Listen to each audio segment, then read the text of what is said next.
Twisted Pixel Games are best known for their digital releases on the Xbox Live Arcade, things like the Splosion Man series of games. They're a small 30-person team of developers based out of Texas that spent their early years performing contracted engineering work for Midway Games before Midway filed for bankruptcy.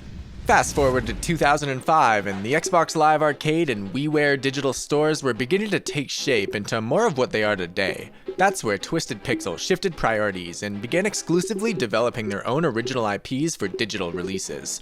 They've stuck to that too, to the present day, a commendable feat for a developer that's managed to stay afloat for 18 years now with all relatively unheard of releases. They were actually the first developers to ever get greenlit for a WiiWare game. But after seeing the digital Wii store's general small-scale nature of their releases, they opted to pitch their first project to Microsoft, which is actually what we're going to be looking at today. Their first game launched to positive reviews, perception, and sales, which eventually led to the developers being acquired by Microsoft directly. It's always interesting to see the origins of a game developer by going back to their very first release like we did with Harmonix Games, so let's go ahead and do just that. This is the Maw. The Maw was released back in early 2009 on the Xbox Live Arcade and Steam. It's still available on both for extremely cheap, and it's backwards compatible on the Xbox consoles too if you decide you want to play it. There's very little in the way of a plot, but any plot here is going to be spoiled in this video, so you've been warned. Let's start with the main characters. The main characters here are Frank and the Maw. Frank is a peaceful little alien that seems to have the personality and excitement of a toddler, and the Maw has the intelligence and personality of a rabid dog that's filled with love and a desire to eat everything that he sees. At the start of the game, Frank is seen captured by intergalactic bounty hunters, and he's thrown into a prison cell on the ship. The Maw is also imprisoned here. Frank is infatuated with the Maw from the very second they make eye contact, and fortunately for them, the ship's alarm system begins going off as they begin cascading downwards towards land. The ship crashes into an unknown planet. Frank and the Maw wake up together and they just immediately become best friends. The rest of the enemies were seen on the ship as well, and they're spread out around the areas, and the bounty hunters are here too. The whole game is just the two of them, Frank and the Maw, and they're on the run to an ominous communications tower seen in the distance. And that's about all the story we get, but that's okay. This is a puzzle platformer game at its core.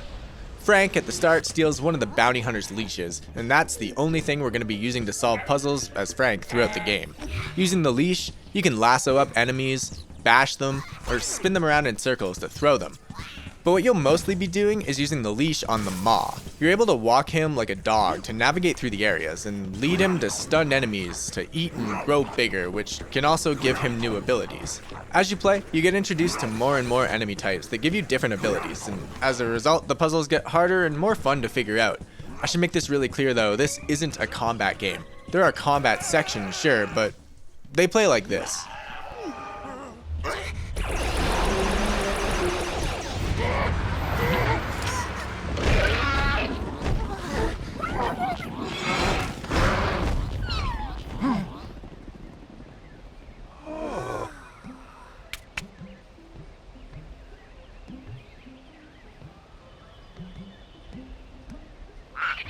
So, the Maw is scared of this chicken. In order to get past the chicken, you've got to leash up this explosive spiky mine thing and then bash it into the chicken, stunning it so that the Maw can then come over and eat it. Upon eating it, the Maw turns into a giant chicken monster that can shoot laser beams from his eyes that auto-target anything that you would want to shoot. As you can see, the Maw in this state can't be damaged, and likewise neither can Frank. That's the case throughout the whole game. There's no health, and other than the very final stage, there is no death. You will, at worst, be knocked back a couple feet. Again, it's a puzzle game. Like how the Maw ate the chicken and became the chicken monster, he has a ton of other abilities as well. If you go up to one of these little dragons and throw them in the water with your leash, you can put out its flame, allowing it to be consumable. And once the Maw eats it, he'll automatically breathe fire on every single burnable object in the game. And I mean, he will stop to burn every single object in the game, and there's nothing you can do to stop him. It's really annoying. It slows everything down. Then there's this big flubbery looking insect monstrosity that, when the Maw eats, gives him the ability to electrocute enemies, turning them into bombs that can help you solve puzzles. Then there's these disgusting flying worms. They dive underground to eat these little alien moles, so you eventually figure out that you need to leash up the mole, throw it onto pavement, which causes the disgusting worm to smack face first into the pavement, which stuns it so the Maw can eat it. This gives Maw the ability to fly, which feels like you're playing in low gravity and thus able to make enormous jumps. You can also drop the Maw onto things to destroy them here. The beetle power-up, well, let's use the beetle power-up to explain how the puzzles typically work and how the game plays. Here, you can see a large area with a bunch of giant beetle enemies. Through an enormous amount of trial and error, you figure out that you need to enrage the beetle by throwing an explosive spiky thing at them. This causes them to charge at you, and then you can dodge them and get them to charge into this very specific wall. The game doesn't tell you this, as the game doesn't ever tell you anything. Hitting the wall stuns the beetle, which allows the Maw to eat it, and then he becomes a beetle monster. This gives you the ability to charge, which lets the Maw smash through absolutely everything. Almost every new ability that you get has its share of frustrating jank. The beetle one in particular is extremely annoying to control. It's essentially inverted. Move Frank left and the Maw goes right. Problem is, if you're standing to either side of the Maw when you start the charge, he automatically turns the opposite way and crashes into the nearest wall. You need to make sure you're standing directly behind him before you start the charge. Again, through trial and error, you figure out that you can blast through the wall that you used to stun the beetle in the first place, which one would assume is unbreakable. You find the exit, charge through all the enemies in what's essentially an invincible, on-rails cutscene, and then you're transported to the next puzzle room. Here, you see some little, let's call them goobers. You see some goobers being projected upwards by air. You need to stop the airflow. After throwing an explosive at this generator to knock the shield off so that the Maw can get through to eat them once you shut the airflow off, you just need to shut the airflow off. But how do you do that? Do you throw this explosive at it? Nope. Jump on it?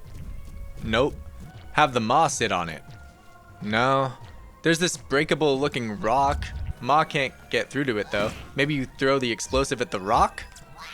No, let's try that again. Nope, that isn't possible. Clearly the Maw needs to be in here. Why else would that generator have been there in the first place? If you try to charge through the air vent, this happens. Again, it's janky. Maybe you need to climb this rope. Nope, the rope is just for aesthetics. Eventually you figure out that you can leash this absolutely enormous rock to block the air vent. The game never tells you that the shield can break rocks. It's never been a thing throughout the entire game. This is how most of the levels play. You need to spend time interacting with everything in the levels to figure out how to get to the exit. And just like that, the Maw can eat the last enemies and the door unlocks. You just need to smash through it. Ooh. This particular level has 5 puzzle arenas in it that you need to figure out. It might not sound fun, it might sound like I'm hating this game, but I'm really not. I liked it a lot. You feel really good about yourself when you solve these, which is the best compliment I can really give to a puzzle game. You may have noticed that the Maw switches his character size in the footage here too. That's because this game plays somewhat but not really similar to Katamari. At the start, the Maw will just be a little baby, and by the end, like Katamari, he'll be the size of an entire planet for the character's emotional goodbye scene. There's 3 DLCs available for the game as well, so let's just go ahead and buy those now. So I regret not having these when I first played it. If you play this game, make sure you buy the DLC. The game is honestly incomplete without them. Think of the base game like a light edition if you must. These DLCs take place during the main campaign story and they're mixed in with the non-DLC levels. Even worse, a lot of them act as tutorials for things that happen in the main campaign. For example, the final act sees you piloting a ship to drop explosives on enemy bounty hunter ships that are attacking the now planet-sized Maw. This is an extremely simple bullet hell level that takes about 2 minutes to complete, so it's odd that there was never any actual ship combat throughout the campaign. That is, unless you have the DLC obviously, where you can play the speeder lane level controlling a ship to solve puzzles with the Maw. This really shouldn't be a DLC level, this is just a level that was held back to charge you more. Just make sure you buy them. Graphically, you can see what it looks like. It's nothing particularly impressive at first glance, but I'd be lying if I said I wasn't impressed with the exaggerated cartoonish animations of all the characters. Despite none of the characters having any ability to communicate beyond growling noises and... you can still feel the emotion of the characters coming through the screen. It really does keep you engaged. Even little couple second long enemy introduction cutscenes are filled with personality and you can just tell the developers had a blast making this. The soundtrack as well is absolutely sweet. It's what's been playing in the background of this video the entire time.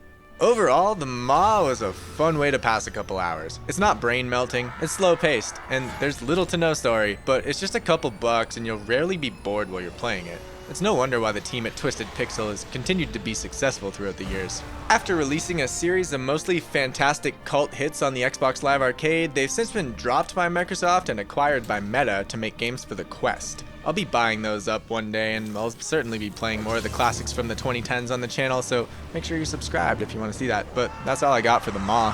Thanks for watching, guys. I really appreciate it. Sorry I disappeared for so long. I'm back, though. Love you guys. Peace.